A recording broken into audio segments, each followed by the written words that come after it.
we will of course be going to interviews, and I think already I see Zebasai in here. We do have the Fenneks guys down below giving us the team comms. So HYS, I'm gonna just throw you into the lion's den here and ask you to ask Zebasai some questions. Absolutely, and just from a quick overview, I suppose what I could see from that game was some very strong combo play from yourself and Rib, Zebo. How did you feel about your flanks performance? Well, I think they did alright. Maybe on balance they could have done better, but on Gully I think it was fine. Yeah, and how did you feel from a performance standpoint? Obviously, recently we saw you switch from in the Tier 2 Zowie Cup, or after I should say, obviously switching from Roma to Pocket. How do you think that's impacted your team in this game? Well, I think it helps us a lot because I'm more experienced as a caller, and Nutson played Roamer before he went inactive, so he's more used to that role. Even when Gambos weren't allowed at that time, but he learns fast, so it's alright. Absolutely, and we're welcoming Nutson, an old friend of mine. Welcome back to the game, Nutson. How did that feel on, I'm assuming, your debut performance back into the Premiership? Hello, yeah, I'm happy. Hello TF2 community again as well. Woo! Taking my top off right now, swinging it around my head. Yeah, but I'm happy about the Prem and the Swedish team, yes I am. It's great to see you back, and a very entertaining game for all the spectators and neutrals, I'm sure. Yeah, I really enjoyed Badlands. Skeege coming straight out the gate with the crits Krieg. He joins us now for interviews as well. Skeege, was that your game plan, or did you just do it on an impulse at the start of the round? It's all Sickles. I cannot take any credit for that. So if Sickles has confidence in himself and he says like Skeege go crits, then I'm like, yeah buddy, I believe you, you can do it. And he could, and he could. We saw a 7-5 scoreline. That's 12 rounds played right there, if my math doesn't fail me. Really, really entertaining game. Zebasai, have you practiced against a team that just runs constant crits before? Well, we played some against a 425 team. They crits quite a lot, but not like this team now. Not with the same sort of effectiveness. Sickless pretty beastly there. But we saw, even though Sickless was getting all the frags, Rib, without crits, managed to put out pretty much the same amount of damage as him. Seems that old dog still has a few tricks up his sleeve. But Zebasai, like, was it just the crits that was the reason for your downfall on Badlands, or is there anything else you'd like to sort of single out there as the reason you got overwhelmed by Fenneks? Well, we kind of knew about the crits, except the first time. We didn't know about it, but we expected it, and we could have like countered it better, being more aware. But I don't know, middles kind of failed us, and then you lose the game pretty much. Yeah, that's what Natural was trying to tell me yesterday after the Lego game, and I was pointing out, you know, there's more than 1 point on every map. There's like 5, 3 if you want after middle. You guys don't have a plan for CP2 or last? You're just going to give it up every time? We're pretty all in on middles, so yeah, if we fail them horribly, well, if we don't get the medic, pretty much we kind of lose. Well, what if I was to tell you that the stats actually said on Badlands that Daughter won 7 middles and Fenneks won 6? Then I'd say we're shit. Yeah, that's right. Called out. The stats never lie. But just looking at the Gully Wash logs as well, Rib again putting out big damage, and so are you, Zebasai. So is it all your flanks' fault? Your flank player's too bad. Do you want to call out Knutson here live on air? Well, on balance, Knutson didn't do very good, but on Gully, he performed, and it showed because we won that game. So I don't know. He could have performed better on balance, but it wasn't that bad. Yeah, keep blaming me. As long as it makes you happy. I'm trying to extract the drama here, so I'll go to Skeege. I know that guy is ready to blow. HYS told us to go to the team comms right at the end, towards the end of that golden cap, and he found you just as the moment you were walking towards the choke off the respawn, and you were like, for fuck's sake, guys. How did I know, I think we were all just pretty stunned by how hard our last push failed. And then, you know, they started capping mid, Daughter. And I knew that we had like, I think 5 people up. and mid was half capped, so I assumed everybody was in a position where they were just spamming mid from the chokes. But it was like a moment where everybody kind of lost belief in the game, I guess. So nobody actually called something, and I didn't ask anyone anything either. I just assumed Clar was going to be there in choke, and he was already in our lobby or something. I think your hosting were big door, except the scout and you choke. A little bit of miscommunication. It was a mistake from everyone, basically. Me included. So, Skage, I've been playing you as the underdogs from the start. I predicted a daughter 5-0 in Badlands. You proved me wrong. I was saying as well, I'm not sure if I was entirely serious about that, but I was saying as well, before the TFTV Zowie Cup, you were rallying against the fact that people had seeded you guys in 8th, and you said that you would make it to the 3rd round, and you did that. And here you've come out against Daughter again, a team you beat in that competition, and you've managed to come away with more points than them. How does it feel, buddy? Are you going for the playoffs? Yeah, that's our goal. At least I would be satisfied just to reach the playoffs, and then we'll see what happens. But it will take some effort and some willpower, but we can do it, I think. But just unlucky on this last map. I think we could have taken it if we just won at least one mid. If you see how we lost all mids, I think. All 2 of those mids, 3 of those mids. three, yeah. And we had so many good last defenses with all odds against us. I think we played great. We just had some fuck ups and the bad mids. Yeah, I think one thing we can definitely say from that gully wash is that both of you guys need to practice your last pushes. That first round was 14 minutes and 15 seconds long. That was back and forth. It was crazy. It was a great round. And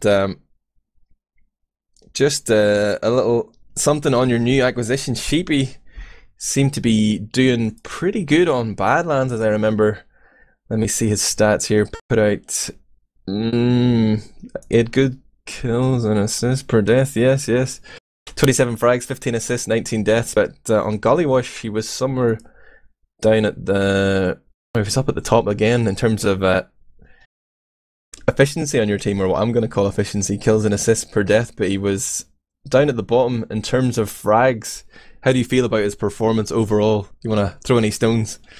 No, he does great. I mean, he played last season, right, in Prem, I guess, with Hilder's team or something. Yeah. But he doesn't have much experience, and obviously on Badlands it's easier for a scout to perform well. On Gully you have those close chokes and the smaller rooms, so the timing and positioning becomes more precise, and our team is not fully matured yet, so I can't expect him to do as good on such a map. But in essence he's like the new Delzik for us. I mean, just listens to what's happening and then does maximum damage accordingly. It was okay on Gully. Yeah, I've obviously talked to you in private about it, but you've had a few roster changes. We mentioned it at the start of the cast, but for a while there it seemed really touch and go around the time of the pre-season qualifiers there for the Premiership. How close was it for Fenneks to fold this season and now to be back here contesting in the Premiership? I don't know, you have to ask GF, I guess. He was the most depressed about the team. It was just that we built a really good relation with Salmon. That was basically it. Like, I really loved the co-calling with Salmon. Salmon had this like positive, always can-do attitude. And then we had to find a new demo. Then Salmon had to go to Canada. And then Delzik didn't really feel like playing anymore. But yeah, we found our players. So it's we were never were the words like, oh, we're gonna fold uttered. I had this plan of maybe not playing if we didn't reach Prem, but I wasn't planning on continuing that either. So whatever would have happened, we would have seen the Fenneks this season. So Salmon is like the yin to your yang, or whichever way around those go. Yeah, Salmon is my darn. So who is who's controlling you now, or who's bringing the lightness into the team? GF is really good with that. Like sometimes he gets a bit down and depressed, but he utters it in a way that he just becomes a bit more silent. Like, he doesn't get angry, but for the rest he will always double check the team, like chill out, calm down. And it's a bit, it has actually become tougher because we have Clar and Cyclus now, and Cyclus can get a bit annoyed at times, and Clar can be really mad if, you know, Scout gets away with 5 HP. He has to say that 3 times. Everybody has to know that.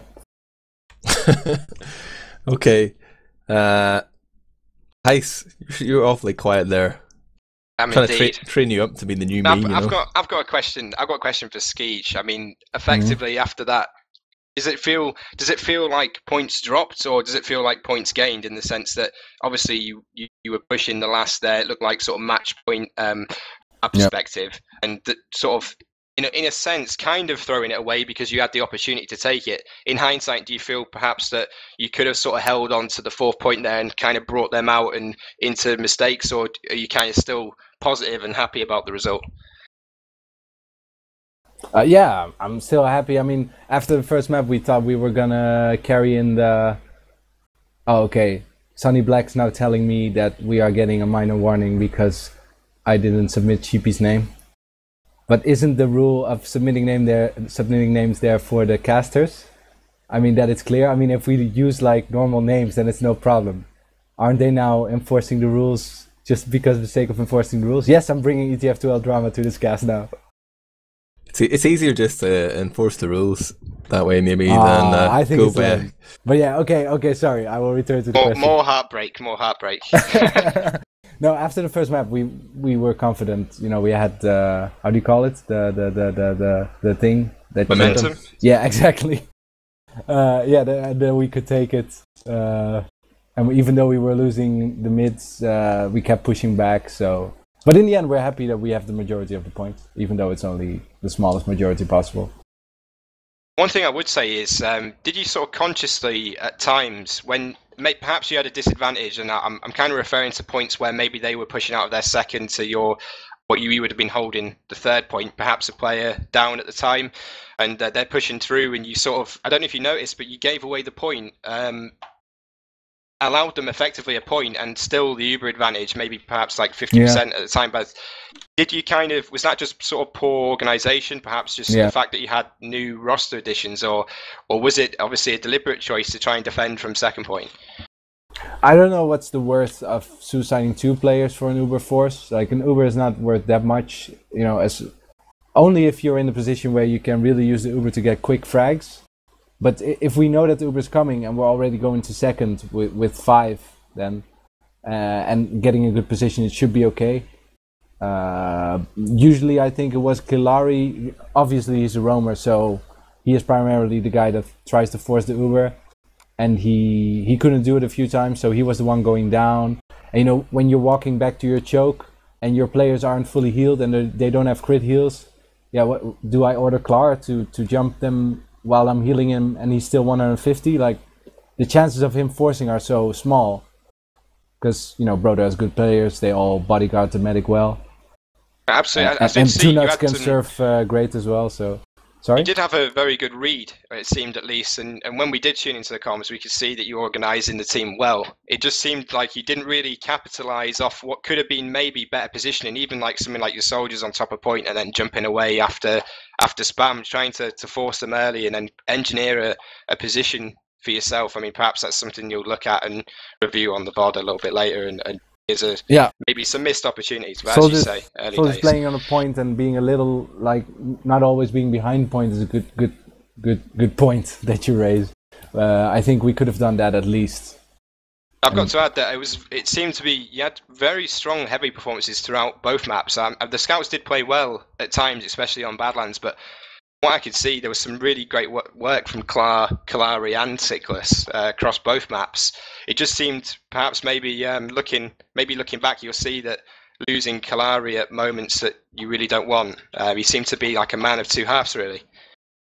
Yeah, sometimes I almost get a bit annoyed when he goes in, when I don't really see a reason to go in, for him to go in and he dies. But on the other hand, you know, I don't know how you feel about that, but I don't want to micromanage the roamer. I just want to let him do his thing.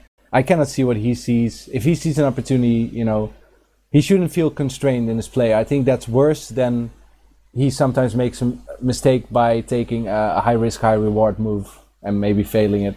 But all he can do is watch his demo, or I watch his demo, maybe give him some tips, what I think. But in the end, I think his decision making is the best for himself. Absolutely. Do you have any further questions, James? Yeah, we should talk to these daughter guys a little bit. Although Skeet is very engaging, I'm just going to read something out from the staff channel here. And I'm not going to tell you who said it, but an anonymous source in the TFTV staff channel said, Beavern played good on Gully, but Jesus Christ, Walters looks like he's playing NS. So he should be sick then. Yeah, I'm confused. Having read that out, I'm like, well, Walters is one of the best NS players ever. but Zebasai, I'm going to give you a chance again. Knutson as well. Knutson. What did you think of Walter's performance? Are you happy with it? Does he need to play better? Well, you're asking the wrong guy here, man. I'm trying to just fit in. I don't really see what other people are doing. But I think he played well. He supported me really well on the aggressive middles, I must say. I think he's just very up and down. Like when he's in the mood, he's like one of the best scouts, but sometimes he isn't at that level. And then he has to play a bit like more defensive, I guess. But he still tries to win all the DM fights that he has the potential to win. But when he doesn't have a good day, he should just play a bit more passive and it's fine, I believe. Has the game changed since Walters was at his peak? Does he now need to like change his style? He can't just W mouse 1 and try and skill it all the time? Well, as I said, he still can. It's very up and down these days. But is that always the best move for the team? Yeah, when he hits his shots, it's a good move. Like I will say that Walters should do that when I am really, really aggressive. Then it's a good thing. Otherwise, it's not really the best thing to do now. I'm going to drag it out of you guys. I'm going to make you say something bad about Walters before the end of the day. But HYS, you had a question, right? Yeah, it was just about the middles, really. I mean, there seems to be some slight changes, Zebo, from Gully to Badlands mid. Perhaps it's the layout, but I don't know if it's conscious effort. But it seemed like you were playing a little bit more passive aggressive, waiting for Klar and Kalari to sort of show their hand and then try and counter. I saw Bevan trying to deny soldiers. Did you have a setup there? Did you sort of do some research prior, or were you just very reactive play on the mids? Well, I don't think we even changed anything. We said, let's go choke or let's go right. And then the people just react themselves. Like, we don't need to micro them. They're smart players, and if they see an opportunity to kill players, they'll take it. I don't need to tell them to do it. It seemed you had the best results when you countered the aggression of the double soldier from Fenneks, really, just on observation. But it's obviously interesting to see how that played out, especially considering the majority, I should just say, at times Skiege was obviously for crits, and you played a 15-minute round, first round, crit Uber, and variations of. And was that kind of a surprise to you? Did you feel like you maybe didn't take an opportunity? Because I saw at times that you were very quick to push off your last, and that you were very aware of the fact at times that you were pushing against the crit. So did you feel like maybe that could have been executed a little bit better? Well, when their make doesn't go down and we Uber, it's just, we can take like 1 or 2 points for free then, but then we have to play super defensive, so it just gets really slow because we can't be aggressive. We just have to sit back. But obviously, we could have played Ubers better and killed Skeege, and then could have been more aggressive or killed Sickles. That's it, really. I remember we expected you guys to be quite more aggressive in certain situations. Like we were all running back. We were like, "Whoa, where were they? Where are they?" I don't know. Like versus crits, like you can be aggressive if you time it right, but it's pretty dodgy, I believe. Like if they get it while we're in their face, they just wipe us and they kill our medic, and then we lose the entire round. So we just try to take the safer approach, I guess. I got one last question, and I'm super serious. This is a well thought out question, but there was a recent article there from Gentleman Jon, a statistical analysis of player performances in the Zoi Invitational, and Sickles came out as the #1 demo man in the rankings, and Rib was at the bottom. Well, can you confirm or deny? Is Rib getting cut? Yeah, we're taking Lars on demo. Let's go on that. No, like we lost obviously 2 games, so Rib isn't gonna have amazing damage. Can we put any weight in statistics? Like the stats are getting ever more evolved here in Team Fortress 2. Do you guys find much benefit for them for your team? Do you use them to judge your performances, or is there more to it than that? Well, I sit and watch the logs all day long if I perform well, and if I perform bad, I don't watch it at all. So That's like just an ego boost. Yeah, pretty much. Yeah. Well, you can still see, like, obviously, someone did 2k damage, and they're like opposite. Like if Walters does 2k damage and then Cheapy does 8k, obviously Walters didn't perform. But it's still, you can't take too much out of it. Okay, that's all I got for tonight. We'll run through my promotional spiel and tell everybody that they should be following at Team Fortress TV on Twitter. You should follow me as well at Admirable Player. Screw everybody else. Team Fortress TV, that's us on YouTube and on Twitch. And on the Steam community, you can follow our Steam group there, and you get those lovely little pop-ups into your Steam window there to remind you when we're going live. Of course, teamfortress.tv is that main page, the hub for the global Team Fortress competitive scene.